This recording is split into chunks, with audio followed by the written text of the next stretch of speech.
Isso. Amados, louvado seja Deus pela existência de cada um de vocês. Muito obrigado por esse lindo louvor, maravilhoso louvor.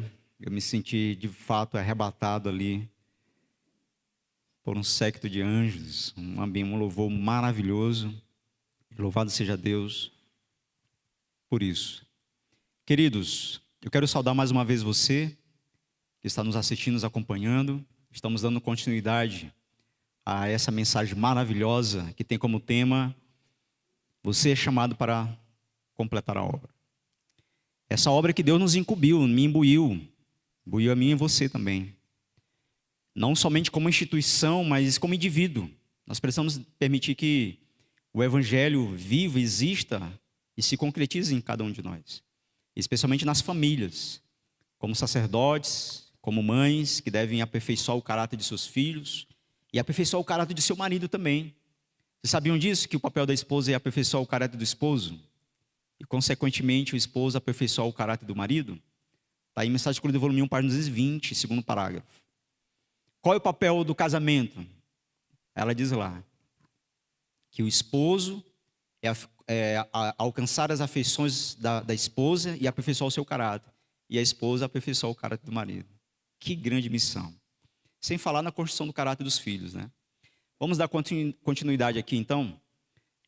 A gente estava dentro desse raciocínio da condição de Israel, o que impossibilitou Jesus de chamar os seus líderes, a liderança de Israel, para ser os seus apóstolos. A gente está vendo, e nesses versos aqui, a gente vai ler só um desses versos, vamos ler Mateus capítulo 16. Eu convido meus queridos irmãos e irmãs para abrirmos em Mateus capítulo 16, e vamos ler o verso 6, 11 e 12. Diz assim, ó: Então disse Jesus: Cuidai-vos e guardai-vos do fermento dos fariseus e dos saduceus. De fato, o que significa o fermento, quando Jesus fala de fermento? O que de fato representa? Aí o verso 11 e 12 responde: Como não compreendestes que eu não vos falei a respeito do fermento do pão, mas que tivessem cuidado do fermento dos fariseus e saduceus? Verso 12. Então compreenderam de que não dissera que se guardassem do fermento do pão, mas da doutrina, mas dos falsos ensinos, mas das falsas teorias dos fariseus e saduceus. Que ali envolve também as tradições, né? Que está repleto isso da Bíblia. Então Jesus estava os guardando, os preservando. Estava dizendo: abram suas mentes, porque vocês estão corrompidos. Esses falsos ensinos e teorias estão tirando de vocês a verdade, arrebatando o coração. E Jesus trabalhava muito isso neles. E eu tenho que trabalhar isso em vocês. Irmãos, não existe, não há possibilidade de falarmos a verdade sem escancarar o erro. E aí há um erro gravíssimo dentro da igreja em pensar que tudo está correto. Não, mas irmãos, a gente não deve estar apontando. Não, ninguém está fazendo isso aqui. A gente não deve apontar as armas para a igreja. Está lá em Testemunho para Ministro. Os primeiros capítulos do livro Mensagem Escolhida, volume 1, só fala sobre isso. A gente é ciente dessa situação. Só que a Bíblia, em Ezequiel capítulo 9, quando vai falar do selamento, a partir do versículo 4 até o 9, ele vai dizer o seguinte, e eu chamo a tua atenção para isso. Lá diz assim, ó, capítulo 9 de Ezequiel, ele diz que somente quem vai receber o selo de Deus, somente, atente, só quem vai receber o selo de Deus são aqueles que clamam e gemem. Por quê? Por causa de todas as abominações que se cometem no meio de Jerusalém. Agora a pergunta é: quem é Jerusalém em nossos dias? É Jerusalém a cidade? Jerusalém é a igreja adventista do sétimo dia, amém? Quando você vai para a Bíblia, Testemunho para Ministro, na página 445, Ellen White diz que tanto a mensagem de Ezequiel no capítulo 9, quanto a mensagem de Apocalipse capítulo 7, falando do selamento, são duas referências para o mesmo evento. Ezequiel se cumpriu sobre Israel e Apocalipse vai se cumprir sobre nós, mas é uma profecia de duplo cumprimento. Testemunho para Ministro, página 445, último parágrafo, pode anotar e você vai ver lá. Ela diz isso. Então, Deus, ele diz que o selamento, só quem vai receber o selo de Deus são os que clamam e gemem por causa das abominações que cometem no meio dela. Mas se eu tenho um pensamento que não está nada de errado na igreja, como é que eu vou receber o selo? Como é que eu vou clamar? Como é que eu vou gemer? E outra, a palavra abominação, no seu sentido, ele só é atribuído em situações espirituais, ou seja, é uma palavra que se atribui a Deus. Na Bíblia, a palavra abominação se refere somente a Deus. Quando você tocava numa carne imunda, ou de um animal morto que não era concebível comer, ele dizia lá que isso era algo abominável diante de Deus. Então, se você não reconhece que há coisas erradas dentro da igreja de Deus, você não vai clamar, você não vai jejuar por isso. Testemunhos Celestes, volume 2, na página 65, quando ela cita esse texto, ela diz assim, ó, que só quem recebe o selo de Deus são aqueles que choram por causa não somente dos seus pecados, mas dos pecados dos outros. Que pleiteia diante de Deus. Só que isso, é claro, não há necessidade de nós ficarmos apontando. E você não vê o IAG, os pregadores aqui, o palestrante, talvez o mais ousado seja eu, que esteja falando aqui desse tom. Mas você não vai ver o IAG acusando a igreja, apontando, apesar de nos acusam. Mas quando você estuda a verdade, ela abre, cai as escamas dos olhos e você enxerga. E é inconcebível você não perceber isso.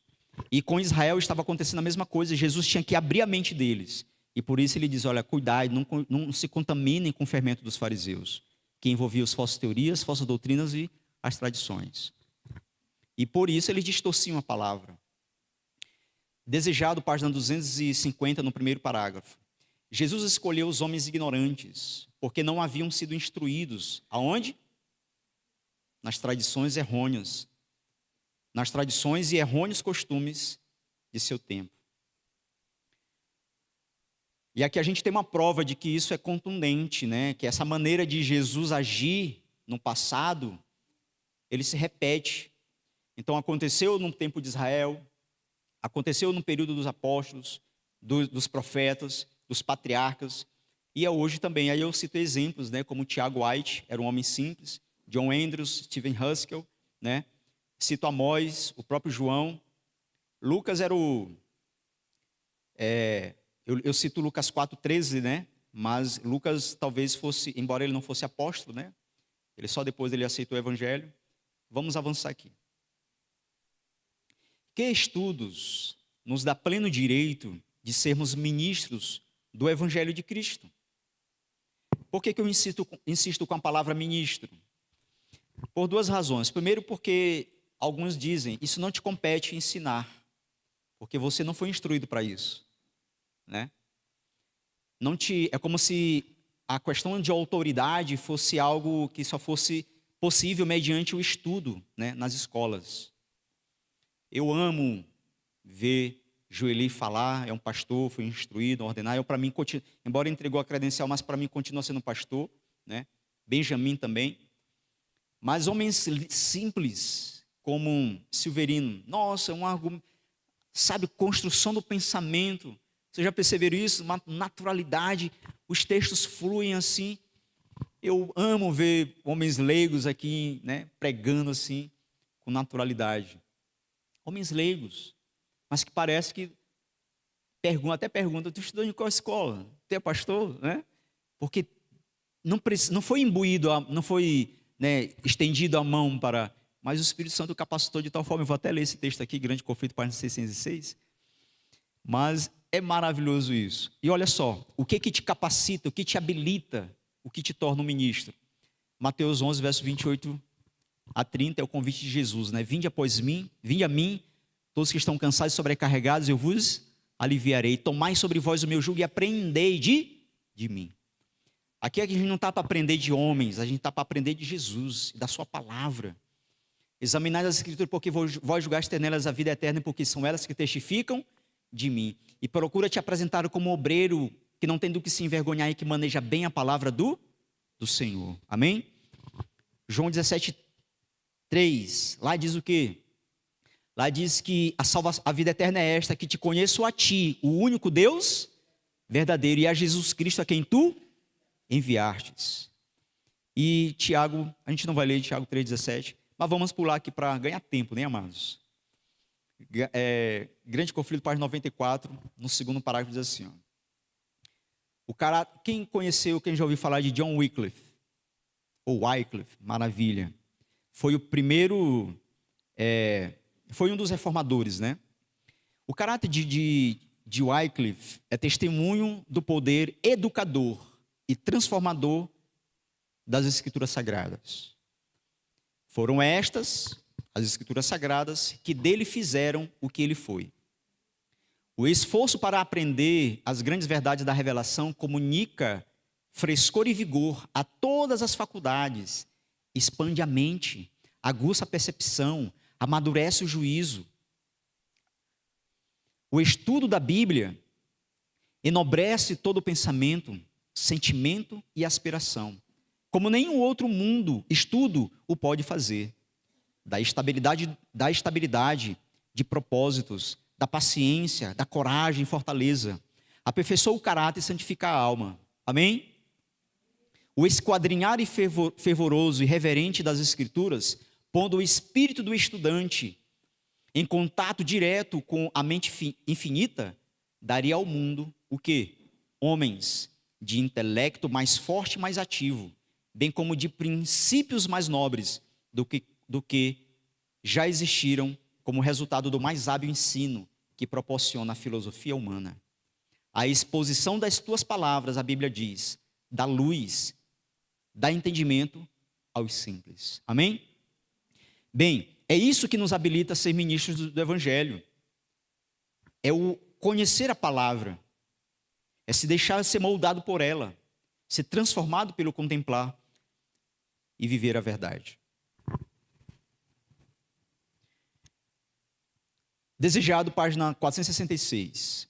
Os fariseus, eles haviam declarado ser filhos de Abraão. Nós dizemos hoje que para herdar a vida eterna precisamos ser filhos de Abraão, descendentes dele? Sim ou não? Mas fisicamente não, né? Mas o povo de Israel, ele se vangloriava, ele dizia, nós temos por pai Abraão. E João Batista, no capítulo 3 de Mateus, a partir do verso 7 e 8, ele diz, raça de víboras, quem vos fez fugir da ira futura? Não penseis, porque eles batiam no peito, tenho por pai Abraão, porque Deus pode suscitar o que, irmãos? Filhos a Abraão destas pedras. Eles acreditavam, irmãos, e pelo simples fato de serem descendentes de Abraão, os tornava dignos de quê? De salvação. E Ellen White diz em Desejado que eles desciam para o Rio Jordão para ser batizados por ele, porque eles queriam ser reconhecidos como amigos de João. Porque se o Messias, quando vindo como rei, libertasse o povo da escravidão, João seria exaltado e os seus amigos com ele. Não desciam para serem batizados por conversão, que era o batismo de João. E é por isso que João vai e fala essas palavras. Raça de víboras. E quem descia lá? A Bíblia diz, rabis e sacerdotes. Interessante, né?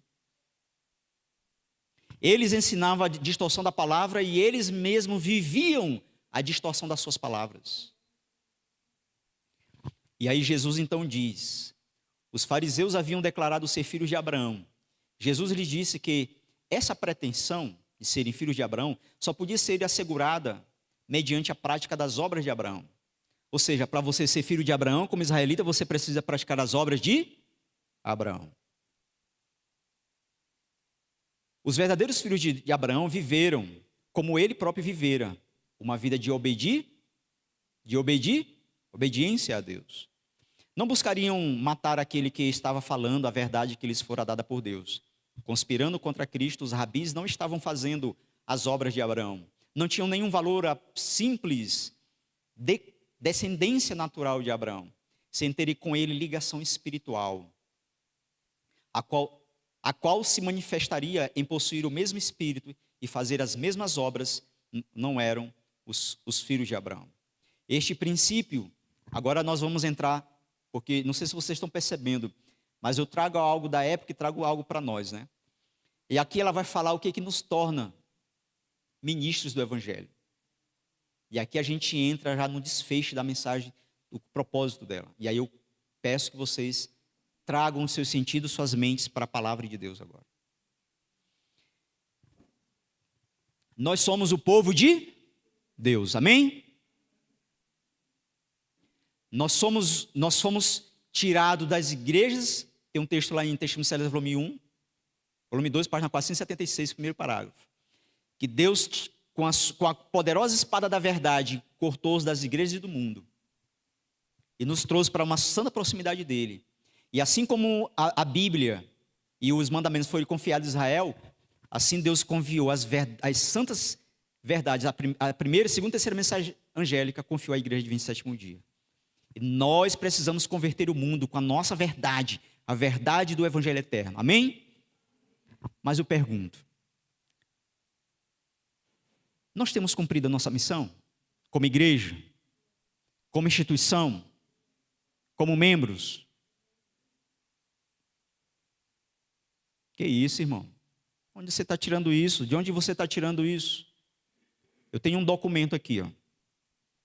Esse documento, Ted Wilson mandou fazer e distribuir para todos os milhares de 20. Não sei, quantos ainda tem o seu? Quantos ainda tem? Quem recebeu esse folheto? Da sua associação Missão. Eu recebi o meu, está aqui, guardadinho, assinei, e eu estou tentando cumprir esse pré-requisito aqui. Mas Ted Wilson, quando ele foi eleito a primeira vez, a primeira coisa que ele fez foi chamar a igreja para um reavivamento e reforma. Está bem aqui o título, ó. Apelo urgente a um reavivamento e reforma. O mesmo reavivamento que Ellen White escreveu lá em Mensagem Escolhida, volume 1, página 121. Que deve existir um reavivamento mediante o Espírito Santo. E ela diz aqui, ó. Eu vou pegar meu reforço aqui. Deus chamou de forma singular a igreja adventista do sétimo dia para viver e proclamar sua mensagem de amor e verdade para os últimos dias do mundo. Apocalipse 14, 6 a 12. O desafio de alcançar os mais de 6 bilhões, porque na ocasião eram mais de 6 bilhões de pessoas do planeta, o objetivo de alcançar os mais de 6 bilhões com a sua mensagem para o tempo do fim, parece o quê? Impossível. A Associação Geral assume. A tarefa é esmagadora. De uma perspectiva humana, o rápido cumprimento da grande comissão de Jesus, lá de Mateus 28, em algum momento próximo, parece improvável. Ela está dizendo aqui, ela está assumindo que é quase improvável o cumprimento da pregação do evangelho em todo mundo, a toda criatura. Como diz Mateus capítulo 24, verso 12. A taxa de crescimento da igreja simplesmente não está acompanhando o crescimento da população mundial. Quantos milhões somos hoje no mundo? Adventistas. São mais de 20 milhões, né? Amém. E quantos bilhões de habitantes? Uma avaliação honesta de nosso impacto evangelístico atual no mundo leva à conclusão de que, atentem, a não ser que haja uma mudança dramática, não concluiremos a comissão, a missão celestial nesta geração. A menos que haja o quê? Uma mudança dramática. A respeito de nossos melhores esforços, todos os nossos planos, estratégias e recursos são incapazes de concluir a missão dada por Deus para a sua glória na terra. A igreja, nesse documento, ele assume que, se dependermos dos métodos evangelísticos atuais, nós vamos permanecer aqui. Você vai morrer, seus filhos vão crescer, ter filhos e vão morrer, e provavelmente os netos de vocês é que concluirão a missão. E eu digo mais a você, vou ler alguns textos para você. Não se escandalizem, porque está escrito, é a palavra do Senhor, é a profeta falando, é Deus falando por meio do seu porta-voz. Se as coisas continuarem do jeito que são, claro que Deus, quando ele diz aqui, ó, a não ser que haja algo dramático, na verdade é algo miraculoso, porque nós sabemos qual será o desfecho da missão. O alto clamor do terceiro anjo nada mais é do que Apocalipse capítulo 18 se cumprindo. Quantos aqui lembram do símbolo da igreja? Não era esse símbolo da tocha, a Bíblia pegando fogo, não. Eram 4 anjos, um globo representando o planeta Terra, e 3 anjos de um lado e um anjo do outro. Os 3 anjos representando as 3 mensagens angélicas de Apocalipse 14, e esse anjo solitário representando quem? O 4º anjo, Apocalipse 18, que é a chuva serôdia. Ellen White diz que o 4º anjo, irmãos, é a chuva serôdia, que vai vir com poder e força e poder para dar a voz do terceiro anjo. E quem é o terceiro anjo? Quem é o terceiro anjo? Mensagem Coluna, Testemunho Celeste, volume 2, página 476, primeiro parágrafo. Ela diz lá que nós somos o terceiro anjo. É todo aquele que aceita a verdade e vai como agente seu, pregando a toda a largura e extensão da terra. Primeiros escritos, página 118. Ela diz que quem é o terceiro anjo? Ela diz, disse meu anjo acompanhante, terrível, viu o terceiro anjo, ela diz, terrível é sua obra e tremenda é a sua missão. Ele é o anjo que deve selar ou atar o trigo para o celeiro celestial. Ela diz lá que esse terceiro anjo, que esse anjo somos nós, eu e você. Primeiros escritos, página 118. E amados, olha o que ela diz. Este princípio, tornar um ministro do Evangelho, se relaciona com igual peso a uma questão longamente agitada no mundo cristão. Que questão? A da sucessão apostólica. Para o católico, quem é o apóstolo deles? Os arcebispos, né? E o Papa é o próprio Pedro, né? E a igreja é a igreja de Deus, né? Mas na cristandade, entre nós, o que torna você um apóstolo? Um ministro do Evangelho? Ela diz, este princípio se relaciona com igual peso a uma questão longamente agitada no mundo cristão, a da sucessão apostólica. A descendência de Abraão demonstra-se não por nome e linhagem, mas pela semelhança de caráter. Assim, a sucessão apostólica não se baseia na transmissão de autoridade eclesiástica, mas nas relações espirituais, uma vida influenciada pelo Espírito dos Apóstolos, a crença em seus ensinos, pelo Espírito dos Apóstolos e a crença em seu ensino da verdade, por eles ensinada. Eis a verdadeira prova da sucessão apostólica. Isto é o que constitui homens sucessores dos primeiros mestres do Evangelho. Agora, pasmem com esse texto. João foi chamado para fazer uma obra especial. Ele devia preparar o caminho do Senhor, endireitar as suas veredas. O Senhor não o enviou às escolas dos profetas e rabis. Ele o levou para onde? Para fora do ajuntamento dos homens, ao deserto. Com que propósito? A fim de que aprendesse da natureza e do Deus da natureza. Deus não desejava que ele tivesse o molde, que ele aprendesse com os sacerdotes e príncipes. Ele foi chamado para fazer uma obra especial. O Senhor foi quem lhe deu sua mensagem. Porventura foi ele aos sacerdotes e príncipes para lhe perguntar se ele poderia proclamar aquela mensagem? Ela pergunta. Não. Deus o afastou deles, para que não fosse influenciado por seu espírito e ensinamentos. Foi ele, a voz do que clama no deserto, preparai o caminho do Senhor. Amém? O que você aprendeu na mensagem do irmão Alexandre Dantas? Ele não falou sobre o último Elias? O que você aprendeu sobre a mensagem do último Elias?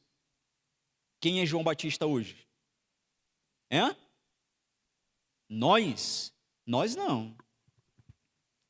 Quando eu falo nós, eu comprometo pessoas que talvez não creem como você. Quando eu falo nós, eu posso estar me colocando pessoas aqui que não enxergam essa mensagem como você enxerga. Quando eu falo nós, eu posso estar comprometendo pessoas que não querem se comprometer com a missão. E a igreja está o quê? Cheio deles. Ellen White, na página 122, segundo parágrafo do Mensagem Escolhida, volume 1, ela diz que a igreja não é a igreja triunfante, é a igreja e lá ela dá razão, porque há pessoas não convertidas que não se unirão em fervorosa oração, no cumprimento da missão. E aí ela diz, alimenta você a esperança de ver toda a igreja revivada? O que ela responde? Tal tempo nunca há de vir. Aí ela diz, você deve entrar na obra individualmente. O último Elias sou eu. O último Elias deve ser você. A mensagem de João é a minha mensagem. E é a tua mensagem.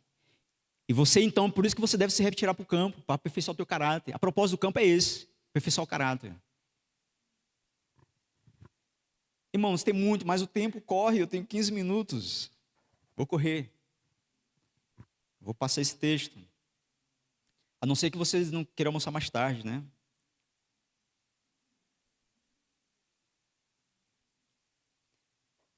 Grande conflito. Na escolha dos instrumentos para a reforma da igreja, atentem, esse texto é maravilhoso, você tem que ter ele na mente. Grande Conflito, página 171. Na escolha dos instrumentos para a reforma da igreja, vê-se que Deus ele segue o mesmo plano para a sua fundação. Deus ele segue o mesmo plano, como ele fez na sua fundação. Quando foi que Deus fundou a sua igreja? Nós falamos lá na introdução. Lembra, minha querida Nathalie? Como essa mensagem foi para você.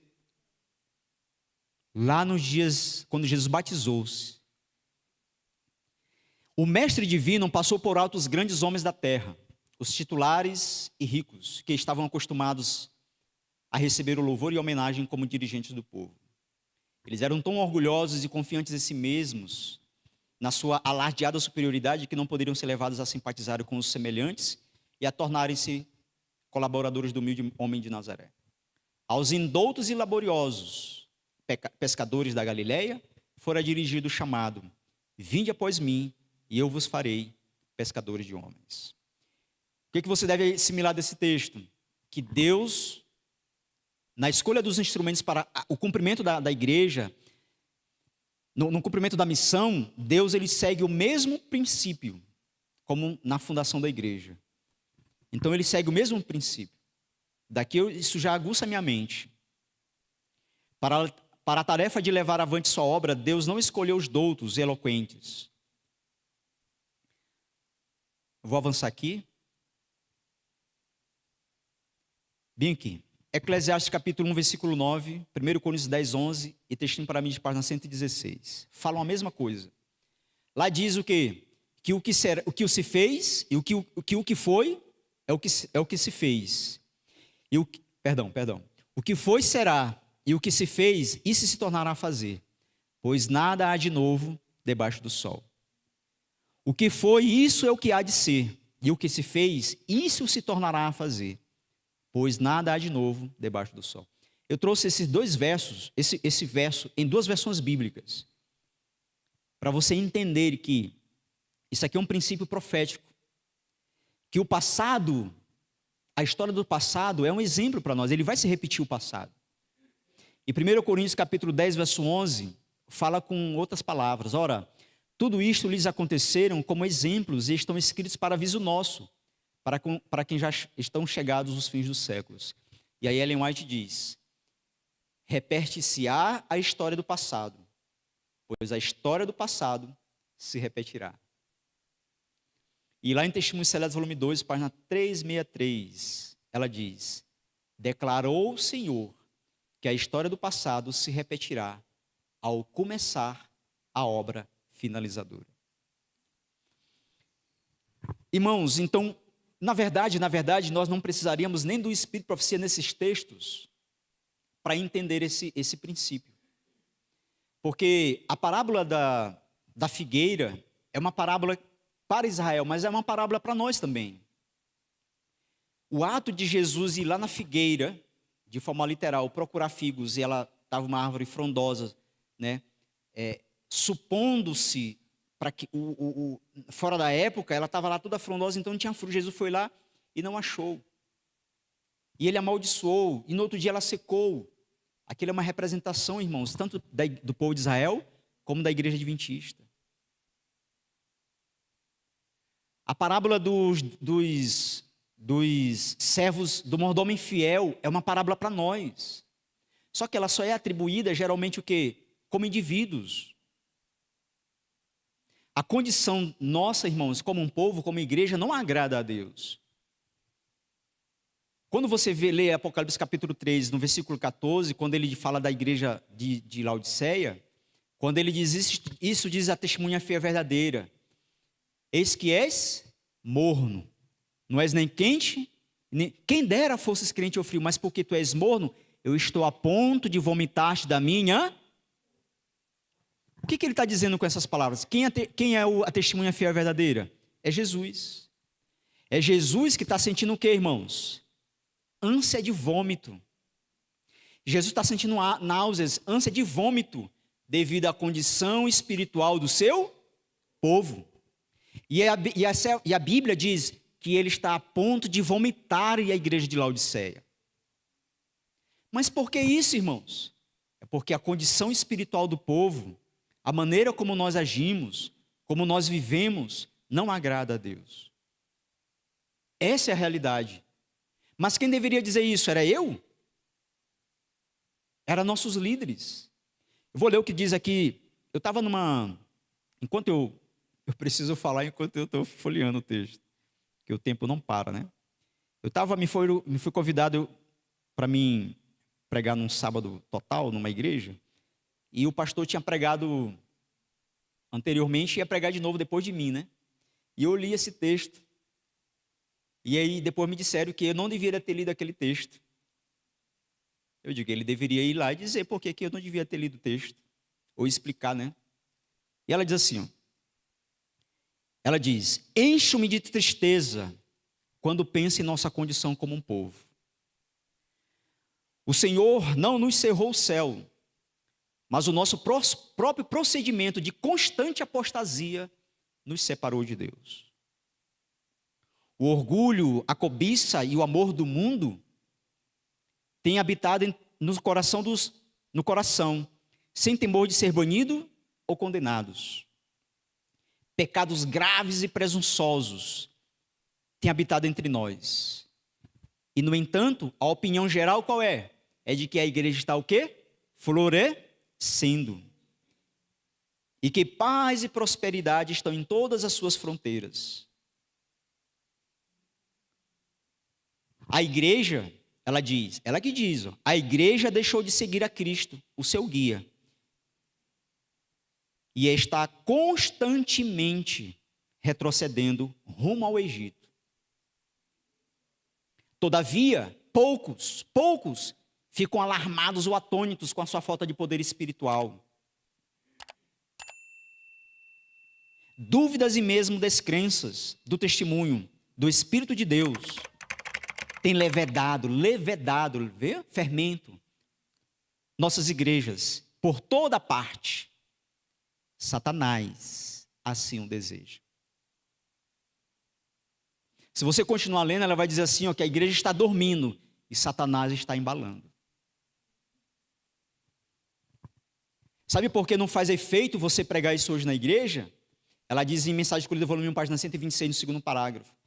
Ela diz assim, ó, que ainda que viesse um anjo do céu e lhes falasse, seria como a falar ao frio ouvido de um morto.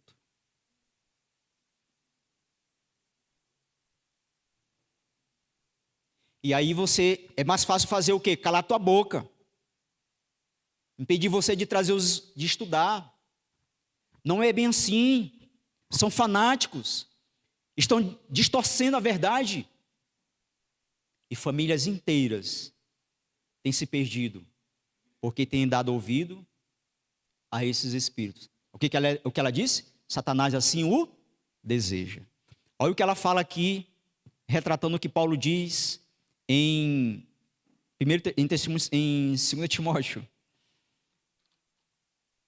Eu vou ler aqui o grande conflito na página 48, um texto muito conhecido. Ela cita Paulo. A outra questão mais importante que deveria ocupar a atenção das igrejas de hoje. O apóstolo Paulo declara que todos os que quiserem viver piedosamente em Cristo Jesus padecerão perseguição. Aí eu pergunto, por que, pois? Ela pergunta, eu não, é ela que pergunta. Por que então por que, pois, que a perseguição, em grande parte, parece adormecida? Quem vê a igreja sendo perseguida hoje? Quem vê?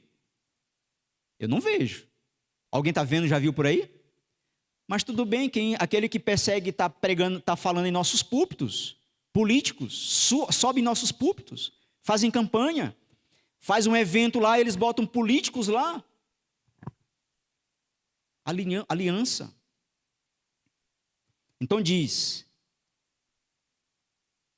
Por que, pois, que a perseguição em grande parte parece adormecida? Aí ela diz, a única razão é que a igreja se conformou com a norma do mundo. E, portanto, não suscita oposição. A religião que em nosso tempo prevalece não é a que assinalou a fé cristã nos dias de Cristo e seus apóstolos.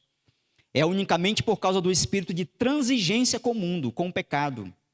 Por serem tão as grandes verdades da palavra de Deus tão diferentemente consideradas.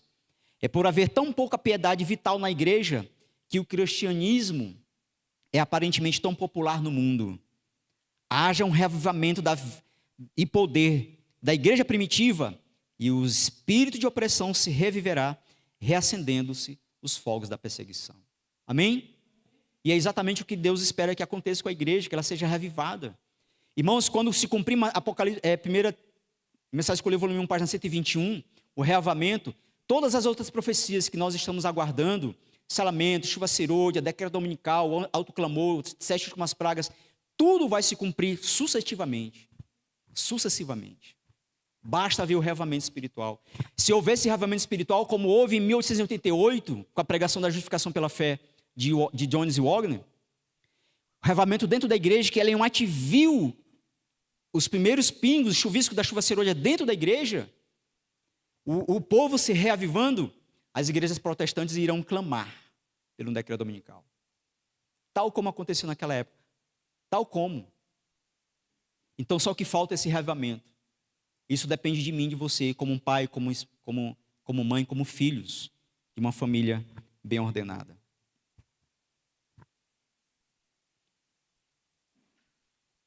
Permite-me dizer-vos que o Senhor trabalhará nesta última obra. Viu, irmão Tchê?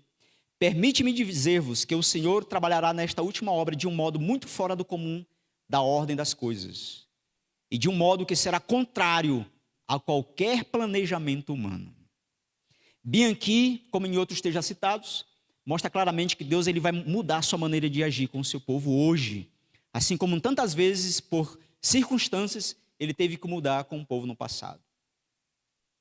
E ela entra dizendo, Serviço Cristão, página 49, segundo e terceiro parágrafo. Eu pergunto, a classe de homens conceituados e teologicamente letrados estarão na frente da obra? Eu pergunto. E aí eu cito o texto e ela responde. Na última solene obra, poucos grandes homens se empenharão. Por quê? Tal como no passado, são presumidos independentes de Deus. E Ele não os pode usar. O Senhor tem servos fiéis que se hão de revelar no tempo de sacudidura e prova. Amém? Há elementos preciosos hoje ocultos, que não prostrarão o joelho a Baal, que não prostraram o joelho a Baal. Não tiveram a luz que tem estado a brilhar sobre vós, em chama concentrada, mas sob um rude e não convidativo exterior revela-se o puro brilho de um genuíno caráter cristão. Durante o dia olhamos para o céu, mas não vemos estrelas. Ali se acham fixas no firmamento, mas os olhos não as podem distinguir. Não as distinguem. À noite lhes contemplamos o genuíno brilho. E o que é a noite? É o decreto, amado. Quando o decreto vier, ele vai revelar aqui dentro. Irmãos, não aqui dentro do IAG. Vamos assim pensar, porque essa é a minha esperança. Eu tenho a esperança de que todos aqui sejam trigos. Mas dentro da igreja, mundialmente, a igreja hoje é constituída de quê? De trigo e joio. Mas quem plantou o joio foi Jesus? A Bíblia diz que quem plantou o inimigo foi o diabo. Foi o diabo. E os servos zelosos querem arrancar o joio com seus meios, seus métodos. Aí é que mora o fanatismo, né? O extremismo. Mas a gente está aqui, ó, no equilíbrio, no meio, no centro. E ela diz, agora a pergunta é, não, irmãos, tem errado porque tem joio, mas um dia o joio vai ser separado. A pergunta é, quando esse joio será separado? Aí muitos dizem que é na volta de Jesus. E é na volta de Jesus? Muito antes.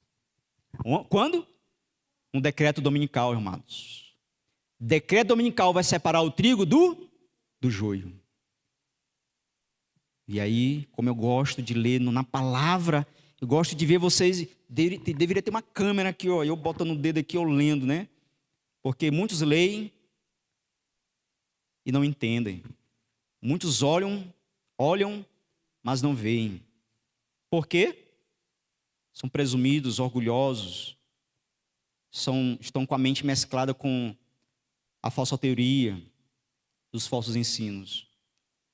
O sábado será a pedra de toque da lealdade, pois é o ponto da verdade especialmente controvertido.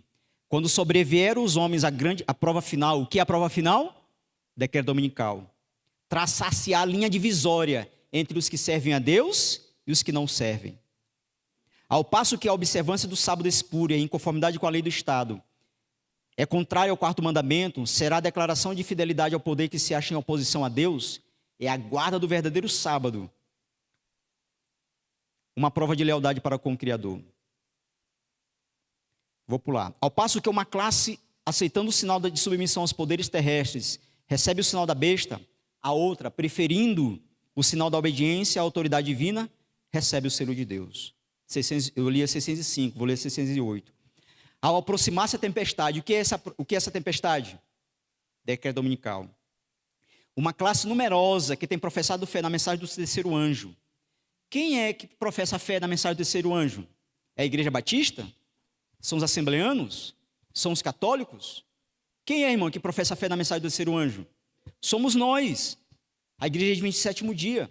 Então ela diz que quando vier o decreto, uma classe numerosa que tem professado fé na mensagem do terceiro anjo, mas não tem sido santificada pela obediência à verdade, abandona sua posição, passando para as fileiras do adversário.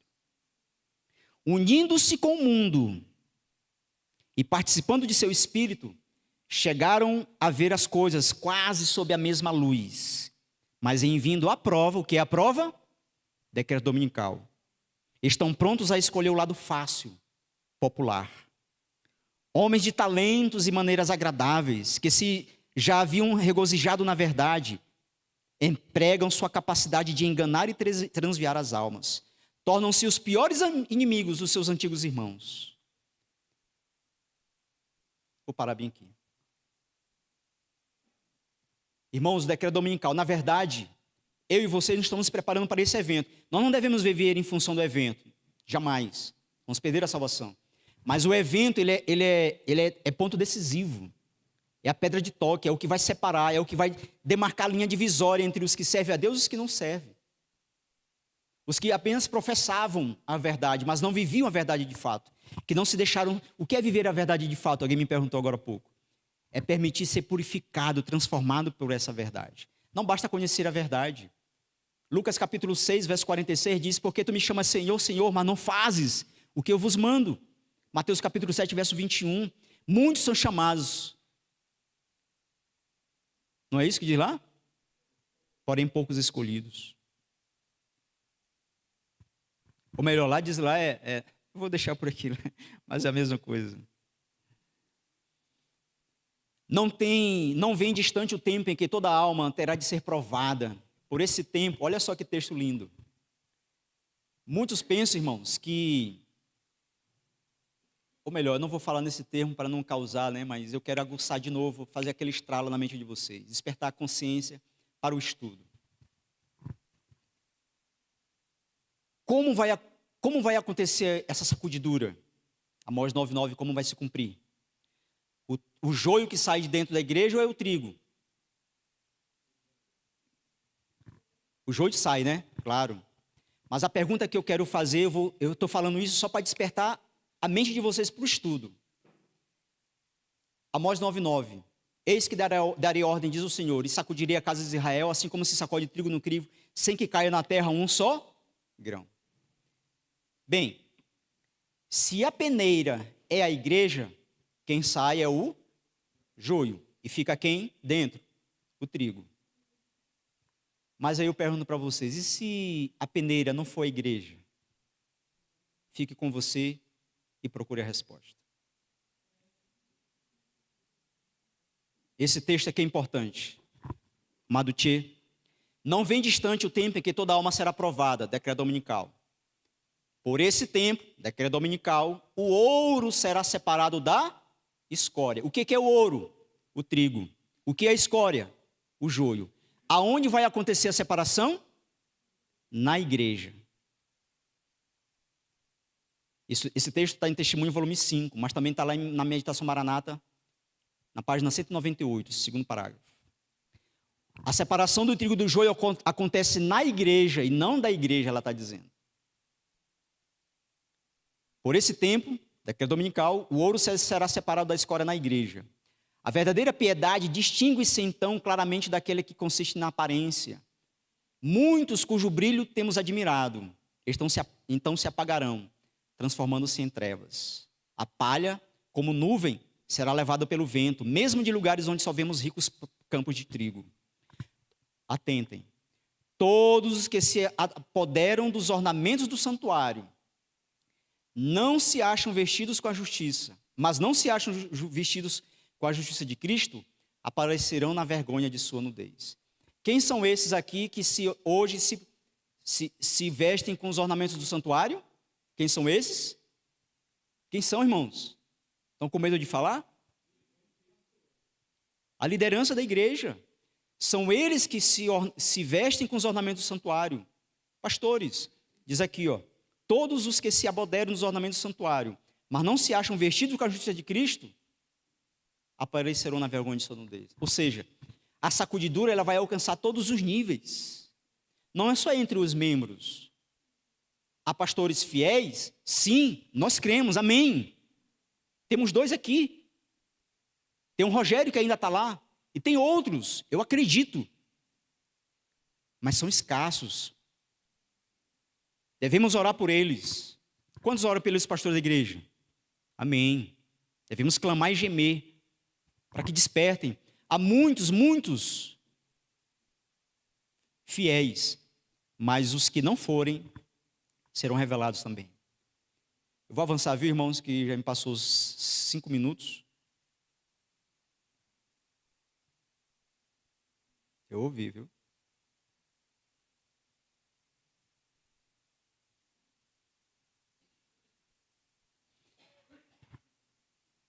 Vamos ler aqui, Não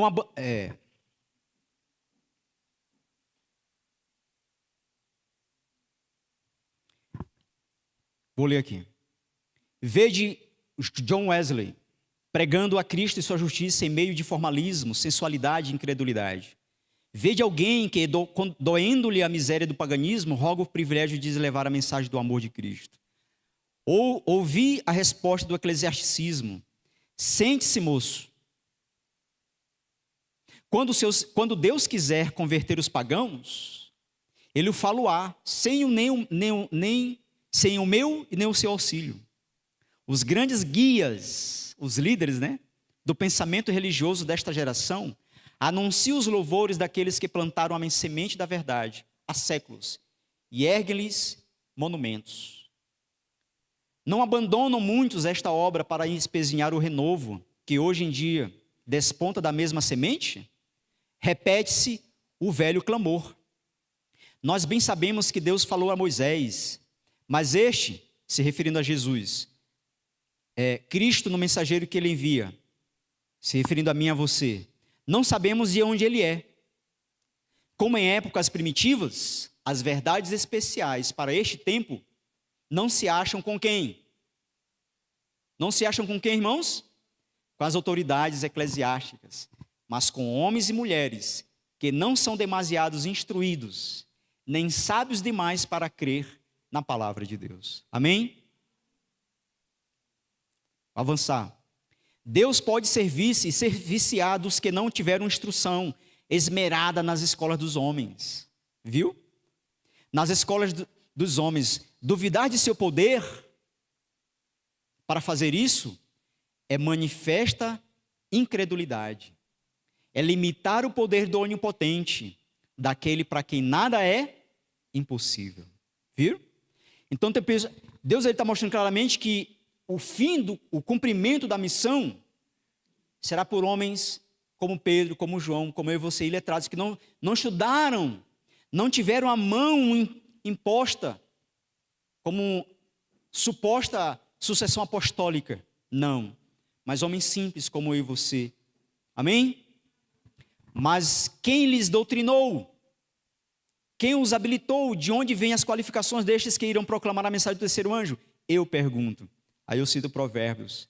Confia no Senhor com todo o teu coração e não te apoies em teu próprio entendimento. Não te vanglorie em teu próprio entendimento. Em todos os teus caminhos reconhece-o e ele o direcionará. Aí eu cito aqui, né? Grande Conflito, página 606, no último parágrafo. Atentem. Assim será proclamada a mensagem do terceiro anjo, ao chegar o tempo para que ela seja dada com o máximo por... Agora eu pergunto, parem bem aqui. Quando que a mensagem será dada no máximo poder? Quando? Quando? No alto clamor do terceiro anjo. E quando ela for dada, quem vai pregar? Ela responde. Ao chegar o tempo para que ela seja dada com o máximo poder, o Senhor operará por meio de humildes instrumentos, dirigindo a mente dos que se consagraram ao seu serviço. Os obreiros serão antes qualificados pela unção de seu Santo Espírito do que pelas instituições de ensino. Homens de fé e oração serão constrangidos a sair com zelo santo, declarando as palavras que Deus lhes dá. Os pecados de Babilônia serão revelados. Os terríveis resultados da imposição das observâncias da igreja. Ou seja, nós iremos escancarar o pecado. Hoje a gente está falando assim, ó, timidamente, com medo, posando nas palavras, né? Estamos falando baixinho, mas vai chegar o momento que nós vamos dar o alto clamor. E o que? O anjo, alguém pergunta, mas o que fez eles darem um alto clamor?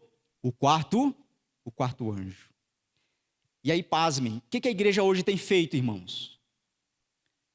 Durante um período, tem uma campanha, né, de oração, 10 dias de oração e jejum. Não, 10 dias de oração e 10 horas de jejum, né? O que é isso? Eles se remontam ao quê? Atos capítulo 1. Quando os discípulos, depois dos 50 dias da ressurreição de Jesus, passou 40 dias com os discípulos, e aí ele subiu ao céu e eles foram para o templo. Estavam fazendo confissão, jejuando e orando. Não era isso? Passaram ali 10 dias. E no final de 10 dias, cumprindo-se o que Jesus falou lá em Lucas capítulo 24, verso 49, e permaneço na cidade até que do alto sejais revestido de poder. E aí o que houve? Batismo com o Espírito Santo. Aí a igreja traz essa campanha. Aí eu pergunto, vai receber o batismo? Falem sinceramente para mim, vocês acreditam, já participaram? Eu já participei. Mas vai receber o batismo, a resposta dessa oração? Vai ou não vai? Sim ou não? Estão acanhados? Vão receber ou não vai receber? Não vai receber, irmão. Sabe por quê? Porque, eu vou ler para vocês, eu estou com um livro bem aqui, ó. Página 42. Vou pegar o reforço.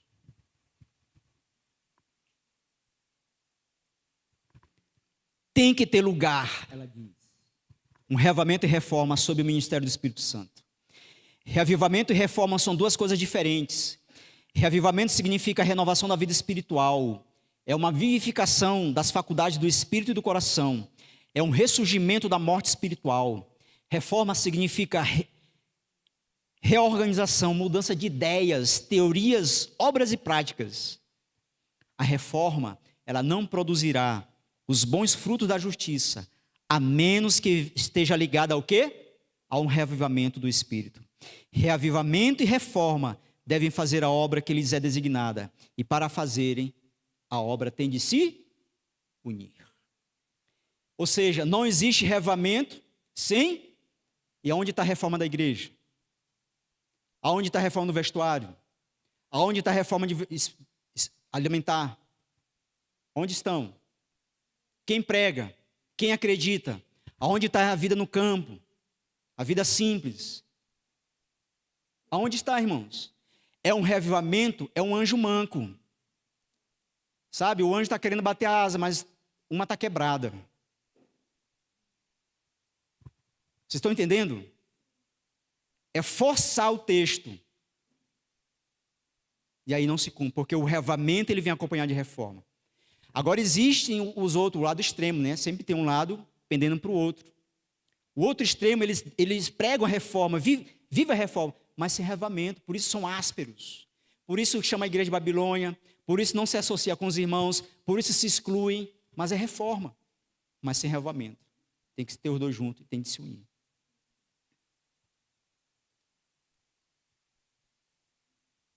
Deus operará pelo mais forte dos instrumentos humanos, possuído de seu Espírito.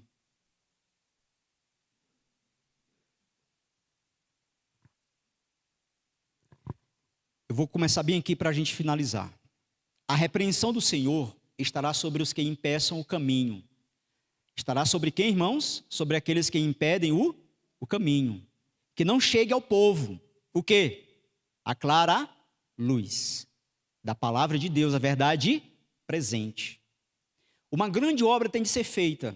E Deus vê que nossos dirigentes necessitam de maior luz. A fim de se unirem aos mensageiros que ele envia para realizarem a obra que ele intenta que se faça. Quem precisa de maior luz para poder se unir aos que estão pregando? Os dirigentes. O Senhor tem suscitado os mensageiros e os dotado de seu espírito, e tem dito: clama em alta voz e não te detenhas. Ergue a tua voz como a trombeta e anuncia ao meu povo a sua transgressão e à casa de Jacó os seus pecados. Página 57 de Educação, 4º parágrafo. A maior necessidade do mundo é de homens que não se comprem nem se vendam. Homens que não temam chamar o pecado pelo seu nome exato. Homens cuja consciência seja tão fiel ao dever como a bússola ou é o polo. Homens que permaneçam firmes pelo que é reto, ainda que caiam os céus. Ninguém corre o risco de interpor-se entre o povo e a mensagem do Senhor, a mensagem do céu. Essa mensagem ela há de chegar ao povo.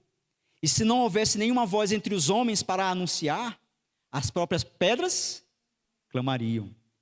Eu suplico a todo pastor que busque o Senhor, ponha de lado o orgulho e a luta pela supremacia, e humilhe o coração diante de Deus, a frieza de coração, a incredulidade dos que deveriam ter fé e que mantêm fraca as igrejas. Muitos dos que agora pretendem crer na verdade, mas que não a têm a âncora, estarão ligados com o grupo de Satanás. Aos que não trabalharam ao lado de Deus na questão, deixar-se-á que se demonstrem uma pedra de tropeço àqueles que por si mesmos alcançaram uma experiência viva.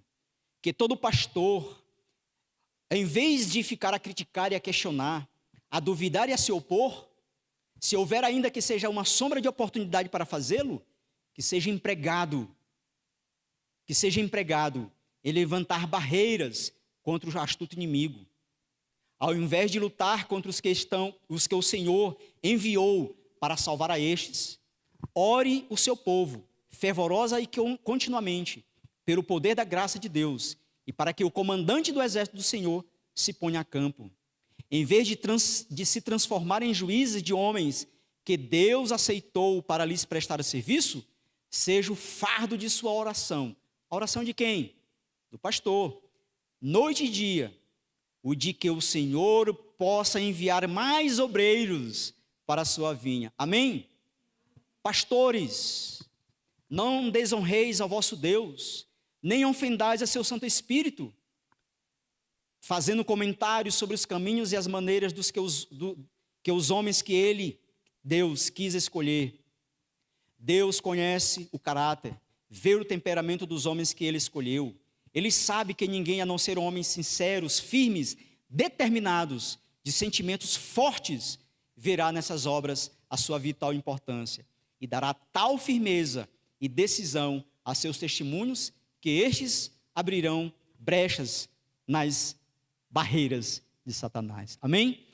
Primeiros escritos, página 50, último parágrafo, Ellen White diz assim, ó: começou a forte sacudidura e continuará, e todos os que não tomarem uma posição ousada e tenaz em prol da verdade, e a sacrificar-se por Cristo e sua causa, todos serão joeirados. Quem serão joeirados?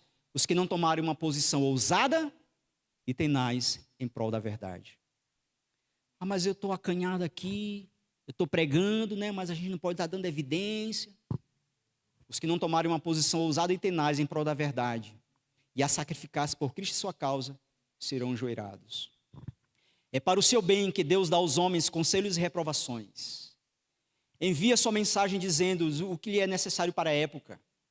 Ela pergunta: aceitastes a mensagem? Atendestes ao apelo? Ele vos deu a oportunidade de vir armados e equipados em auxílio do Senhor. E havendo feito tudo isso, disse-vos ele que ficasses firmes. Mas vós vos preparastes? Dissestes: eis-me aqui, envia-me a mim? Sentaste-vos quietos e nada fizestes. Deixastes que a palavra do Senhor caísse desatendida por terra. E agora o Senhor tomou homens que eram meninos, quando vós, pastores, ministros, estáveis na parte mais avançada da frente da batalha. E Deus lhes dá aos meninos a mensagem e a obra que tomastes sobre vós. Que não tomastes sobre vós. Sereis para eles pedras de tropeço? Criticareis? Direis: estão saindo do seu lugar? No entanto, não preenchestes o lugar que eles agora são chamados a ocupar. Amém?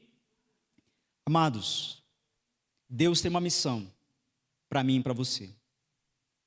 E precisamos cumprir essa missão. Deus chamou a sua igreja. E eu e você precisamos cumprir essa missão. Quero pedir perdão para vocês se eu fui agressivo. Não foi a minha intenção. Mas eu oro para que o Espírito Santo faça com que a palavra dele encontre um terreno preparado para essa semente. E que ela germine no meu e no teu coração. E faça transformação em nossas vidas. Para que essa árvore, essa semente cresça, germine, cresça e dê frutos para a glória do seu nome. Esse é meu pedido e a minha oração em nome de Jesus. Amém. Vamos colocar de joelhos e vamos orar ao Senhor.